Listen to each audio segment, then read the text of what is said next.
Hello and welcome to the next class. I'm Rob Birdsell, your host, and great to have you joining us today for a conversation with Father Jeff Sullivan. Jeff, welcome to the show. Thanks for having me, Rob. So, for our listeners that don't see you, if they see you, they might have an indication that you're coming to us from Nebraska since you're wearing that big Cornhusker N. But for those that are listening, Father Sullivan comes to us today from Creighton University, where he works in campus ministry. And Jeff, do you want to just spend a minute or two telling us a bit about your work and your background? Yeah, I've been a Jesuit for 14 years now. I entered in 2009.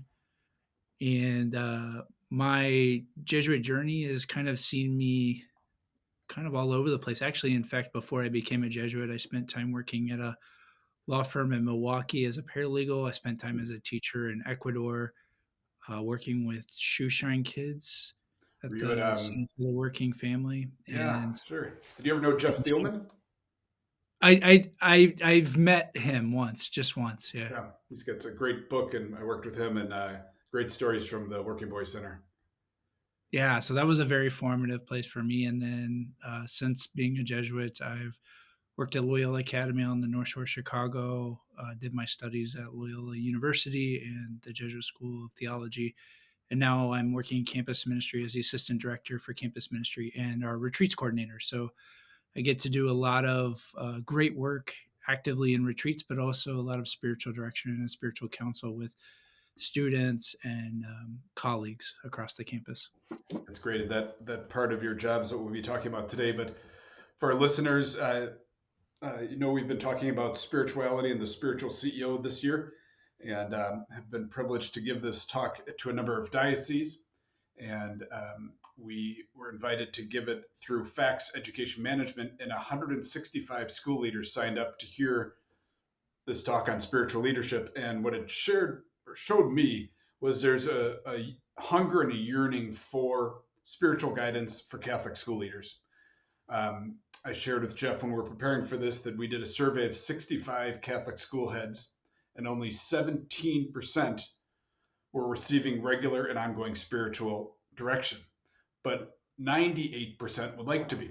I mean, a jarring statistic. And as I've traveled the country and talked about this, that is pretty consistent everywhere I go. That we're putting these lay people in positions of spiritual leadership, and we're not supporting them.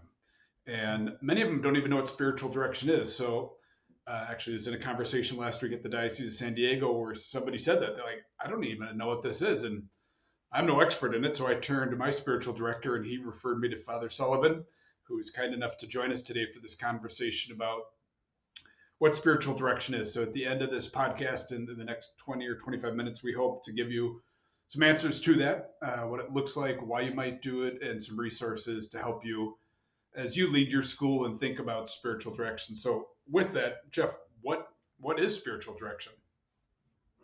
Well, I think maybe the best place to start is in secular terms. So I have had the privilege of doing a couple of these formational programs to be certified as a spiritual director. And we actually started off with what is spiritual direction vis-a-vis counseling, vis-a-vis psychotherapy. And so psychotherapy, as I understand it, is more looking at family of origins issues to sort of see what is going on deep within that has formed you as a person, and how does that impact your decision making and how you are in the world.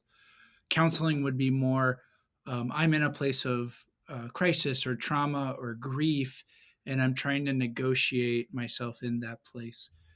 Usually it's maybe for a year or so, but it's also looking specifically at one's patterns of behavior in relationship to trauma, grief, relationship.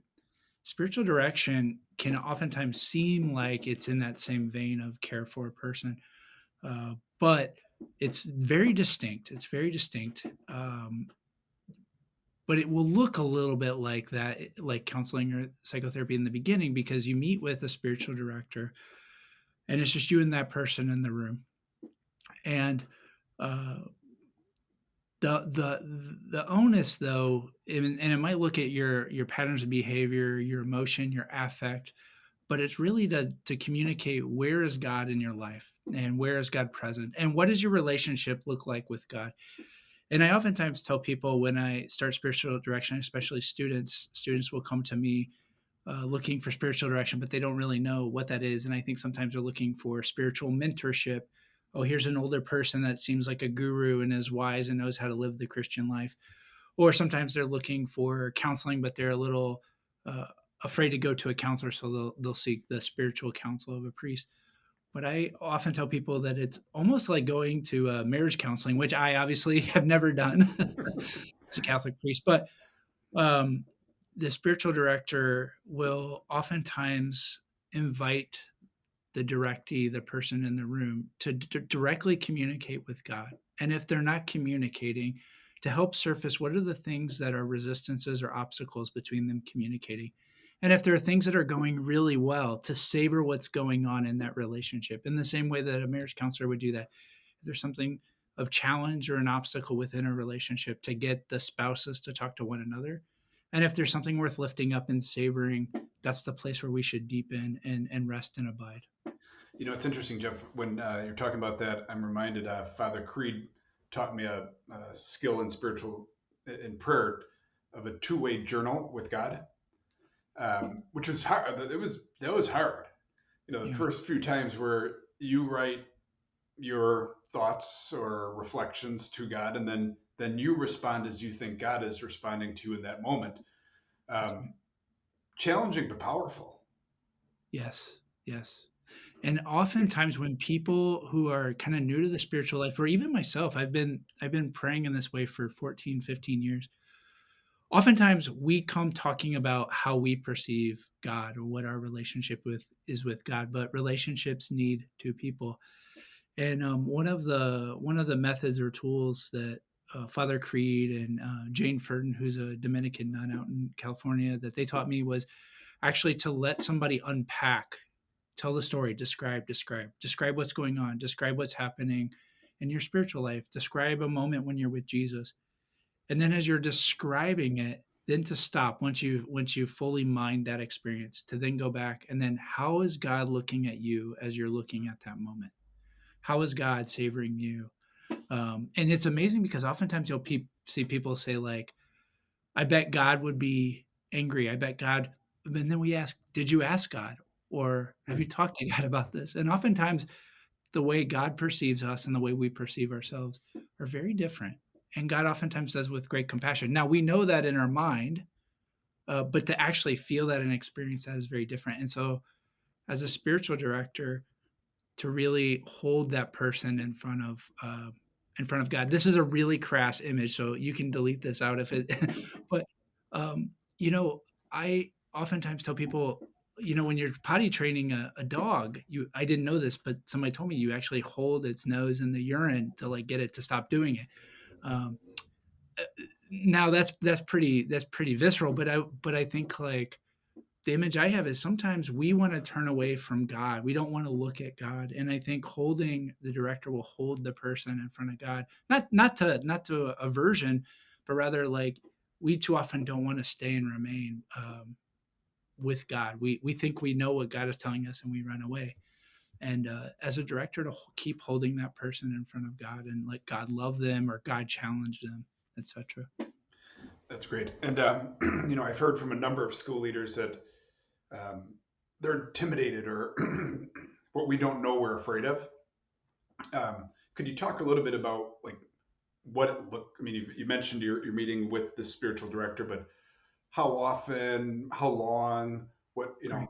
for someone that hasn't done this and is kind of interested but maybe hasn't done it, what does it look like? Great. So generally, when I meet with my spiritual director, I usually meet once a month. Now, depending on where you are, that might be actually more frequently. It might be. I always tell new people, I'm like, I'd like to meet with you every 3 weeks because there's just a lot going on in the beginning, and sometimes there involves a little bit of coaching or trust with somebody in terms of their prayer life.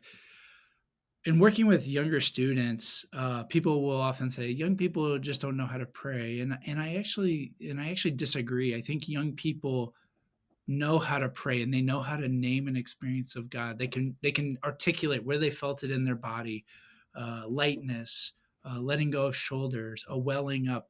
They can name it. They just a don't quite have the vocabulary for it, and b have never been taught to trust it. Hmm. God oftentimes is portrayed as a God from above, and there's sort of a hierarchical structure that God is above and I'm below, and sometimes we're afraid to say that we're angry at God, uh, or that we don't understand God, or we're resentful to God, or we're confused by God.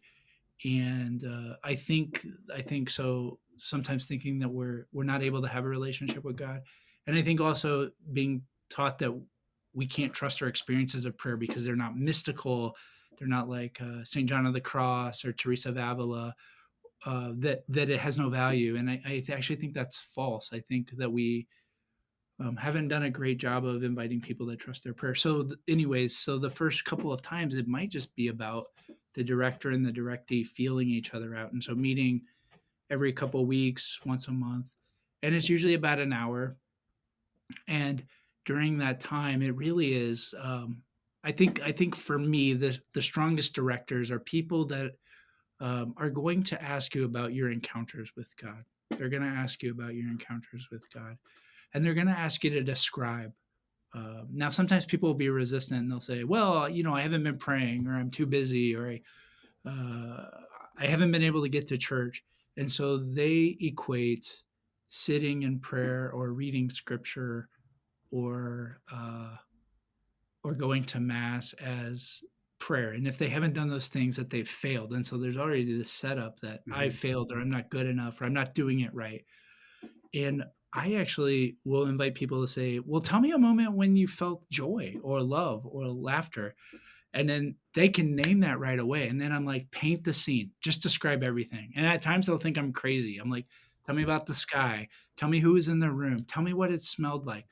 And then as they slow down, as they're invited in, they slow, and it's like savoring. It's the difference between eating fast food and like really savoring a good meal, and like savoring every bite and the texture and the flavor and the nuances of it. And so I think that that's something that a spiritual director will just really do, is just help invite the person to describe, and then once that's been fleshed out, to really uh, savor what has been given, savor what's been given. And that takes, but it doesn't happen overnight, and it doesn't even happen in 3 or 4 sessions of spiritual direction. Oftentimes, the most fruitful relationships take years to develop and cultivate, where the directee trusts the director, and the director knows exactly how God moves in that person's life, and that this person has a greater sense of who God is in their own life. And so it just takes time, like any good relationship, it just takes time to develop. And what I mean, I'm sure there's a range, but for a school leader, what is there a cost to this, and what might that look like? That's a great question, and I think different spiritual directors will ask for different things. Uh, I'm guessing that there would probably be a fee, which would be depending on the market and who's doing it. It might be $50 to $100 an hour. Some religious might even do it for free, or if it's somebody that's within a network of schools, they might be willing to do spiritual direction. So there might be a fee associated, but I think that's more of a goodwill offering. And um, Yeah, yeah, I I've think that actually been arguing that any Catholic school, especially high school president, should get a stipend in their contract, monthly stipend for spiritual direction. yeah, and I actually think, I mean, like anything, and maybe people might push back, but just like anything, spiritual direction, it's not just like anybody can do this. Hmm. There's some people that have natural gifts and abilities, but a lot of people go through a lot of formation and training. I know there are a lot of lay spiritual directors who go to places like Creighton or Fordham or Boston College, and they pay tens of thousands of dollars to be formed as a spiritual director. They've been living this Ignatian spirituality for 10, 15, 20, 25, 30 years. And so people that really give their lives to this and really develop a craft in how they do spiritual direction. And so it's not like just anybody can do this or just any priest or any religious. I think it really is a vocation. Now, some, obviously, some priests are very good at giving sage advice or moral counsel, but I think spiritual direction is something nuanced in terms of inviting the person to remain in the experience of God. Great. We're going to take a brief pause here to hear from our sponsor. Catholic Virtual is the trusted online education partner of Catholic schools worldwide. We develop customized online learning solutions to meet the needs of our partner schools and their students. Visit our website at www.catholicvirtual.com to learn more. Now back to the episode. So we're back with Father Jeff Sullivan, Creighton University, having a conversation around spiritual direction. And again, Jeff, thank you for taking time out of your day. Earlier, you were talking about something that struck me about how, people are too busy, and Pope Francis had the great line, well, if you don't have 30 minutes a day to pray, you should do an hour. That's right. Can you talk a little bit about someone who's maybe new to this? You mentioned St. Teresa of Avila earlier. Maybe they're just entering the first castle. They're just sort of becoming aware of their soul and their communication with God. What might their prayer life, or what would you encourage, someone's prayer life to look like? I would say, especially for highly driven, I'm guessing most presidents and principals of Catholic schools are highly driven. They wouldn't be in this position if they weren't driven, if they weren't very good at executive functioning and leading people, if they weren't very good at meeting objectives and timelines. And so the beauty of that is things get done, right? The challenge is then we're so used to, if I just do it this way, an outcome will happen. And that's not how the spiritual life is. It's not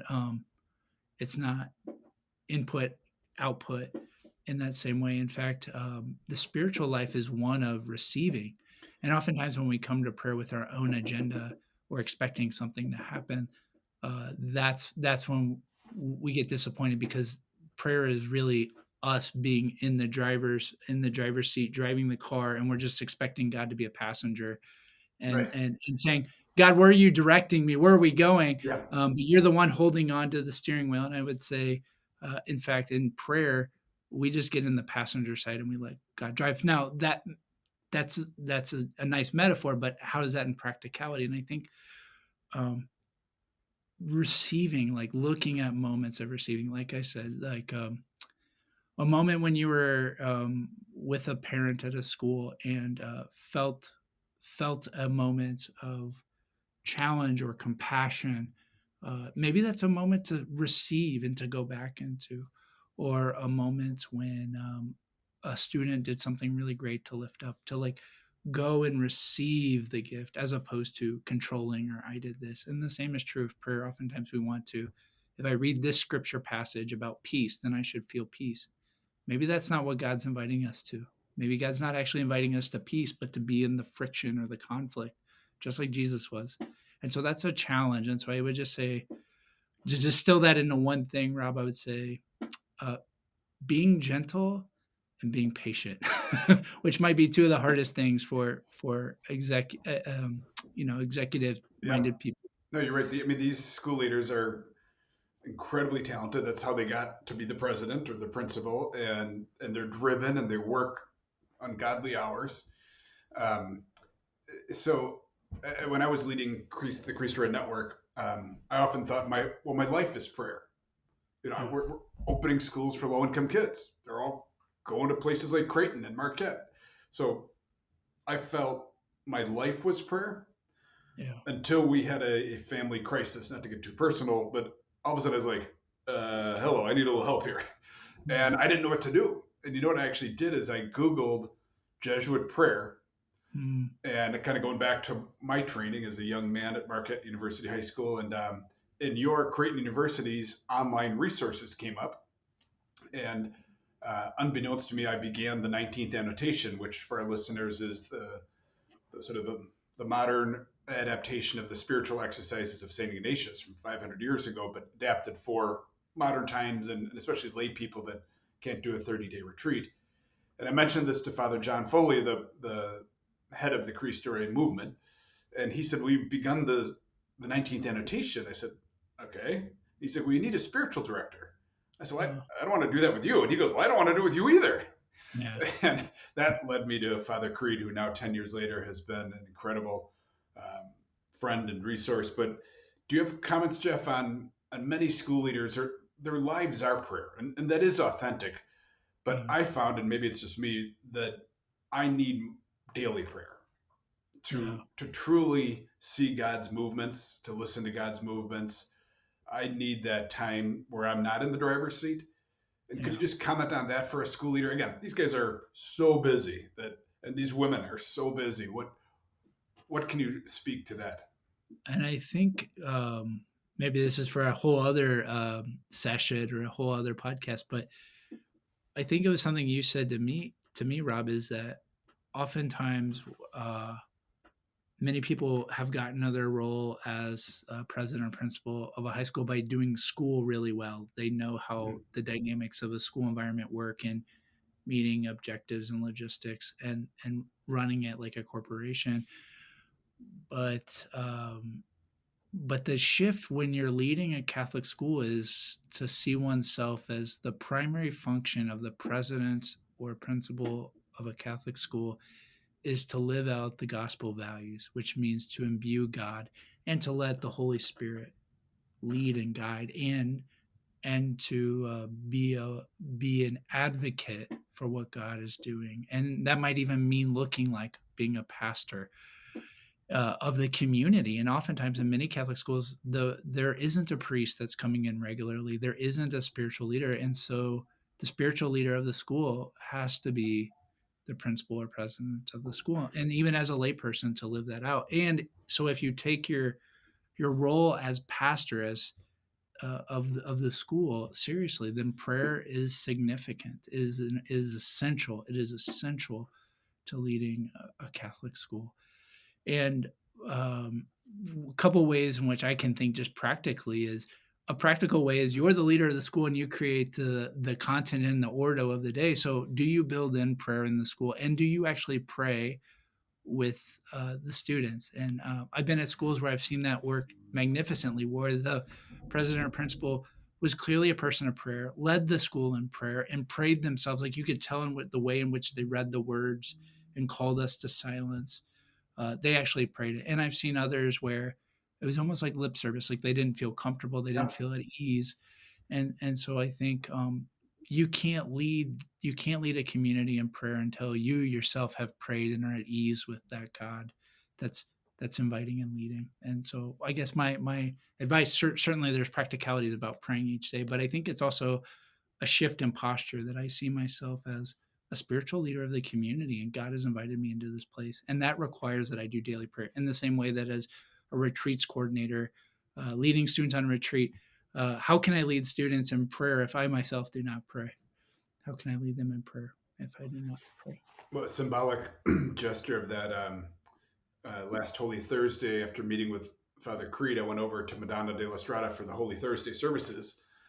For those of you that haven't been there, this is Loyola University Chicago's beautiful church.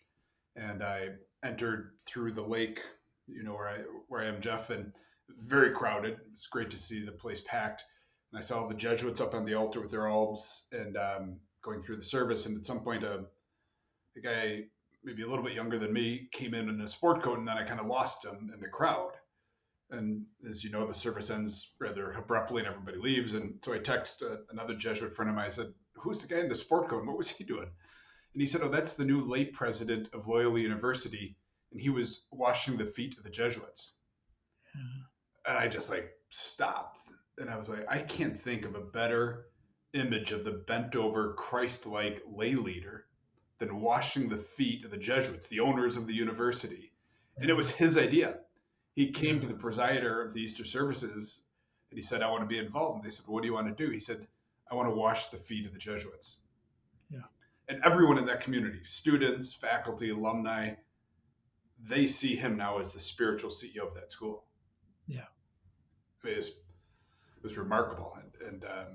And that's what I think these school leaders are challenged to do. And some of them find it uncomfortable, to your point, Jeff. And I remember talking to one in Orange County. He was trained as a math teacher, and he became principal, um, and now he's president. And he's like, I, I feel like a phony. Yeah. And I said to him, well, when Jesus chose the apostles, he didn't go to the school of theology.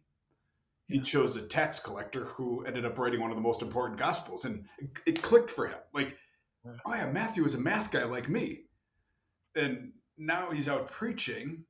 And so what he's forced himself to do is take a trait of another school leader in Orange County. This president every Thursday takes 30 minutes to read Sunday's gospel and simply write their reflection and send it to the whole community. And sometimes he feels like a phony, but most of the time he's getting reactions from students and parents that they love the Thursday reflections. And I just think that's so critical for these heads of these Catholic schools, especially the laity. But let's circle it back here near the end of our time, Jeff, and importance of prayer, but coming back to spiritual direction. Why would someone do this? We've talked what it is. We've talked about the importance of prayer, why you should be a spiritual CEO, but why would a president who's so busy, take an hour out of their day every 3 weeks, every month to do this? What might they get from it? Yeah, I think a couple of things. In living with Jesuit brothers that are presidents and principals of schools, I think it's a lonely life. I mean, certainly you have a community, but not everybody is shouldering the sort of responsibility and decision making. I know a couple of my brothers have said, I had to make a decision in such a way that nobody else in the school knew about it, and I have to bear the brunt of it. And that can be wearing on one's spirituality. I think oftentimes, what ruptures our relationship with God is when our relationships with others are ruptured, or when we feel lonely, or when we feel like we're carrying something we can't communicate. So, not certainly there's a place of counseling for that, but I do think having somebody that's trusted that you can bring that to God with and really lament or lean into or even savor things where God has been present. So I think that's really important. I think oftentimes people at your schools are going to ask you about what's next or what are we supposed to do. Spiritual direction is instead of you making the decisions, it's you receiving and somebody less interested about what you're doing, but about where God is entering in your life. And then I think spiritual direction is a forced pause. My guess is that so many presidents and principals are just going, going, going. If it's not school, it might be even family commitments or other commitments, and so there's just not time for that forced pause. And as you mentioned earlier, it's like I'm too busy to pray. Like there's just too much to be done. And I think the spiritual life requires that we're interiorly aware, not just good at what's aware externally, but what's happening within us. What's happening within us, and so it's important to know how can we serve others if we ourselves just are unaware of what's moving within us and what spirit we're listening to.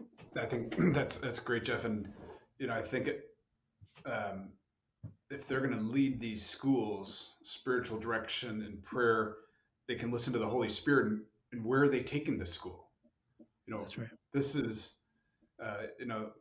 they need to hold the job lightly, and this is a way to hold it lightly so that this is God's work, not their work, and listen to where the Holy Spirit, where God is using them to lead this school. I think that would be an outcome. And the other one, I mean, this is real practical, but I feel an accountability that when I see on my calendar, I'm seeing Father Creed next week. I gotta get going here. Yeah. Like, where am I seeing God? Dial up the journaling. Begin. It just that, just like if you're a sport or an athlete and you got a coach, I got a training session coming up. I gotta get to it.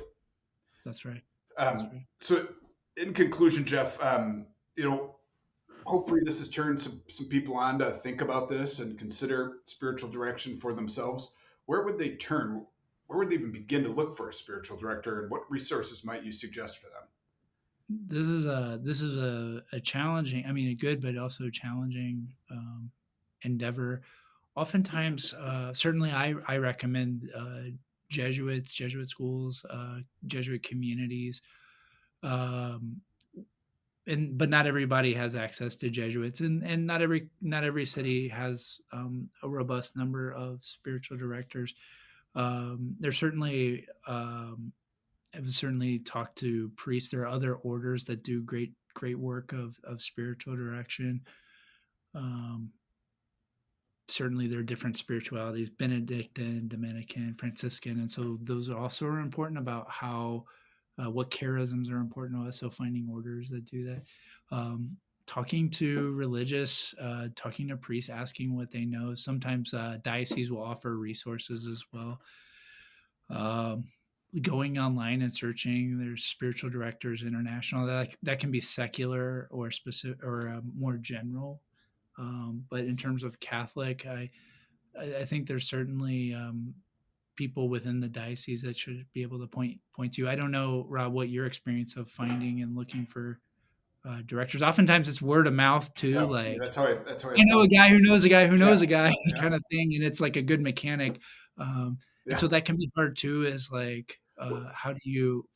But talking to other people about what they're doing is really what helpful. about if I were a woman leading a Catholic school and uh, I might prefer a female? Are there religious women's orders that are strong in spiritual direction that you might? Absolutely, there are so many women's orders, and oftentimes you could find a Dominican nun, you could find a Franciscan nun. It just sort of depends, but there are a lot. There's a growing number of lay spiritual directors that are fantastic.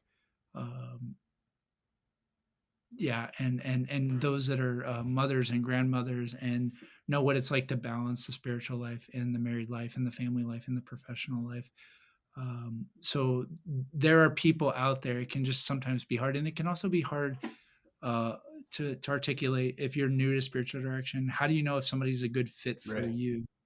And then and so that just takes time and relationship and that kind of stuff. But Great. Well, Jeff, thank you. We conclude all of our podcasts with one final question that we've asked every guest for 4 seasons. great. That question is, who's your greatest teacher and why? I gotcha. You're all the other stuff. You're fine. Now I stumped you. Yeah, I mean, I've had lots of really good teachers.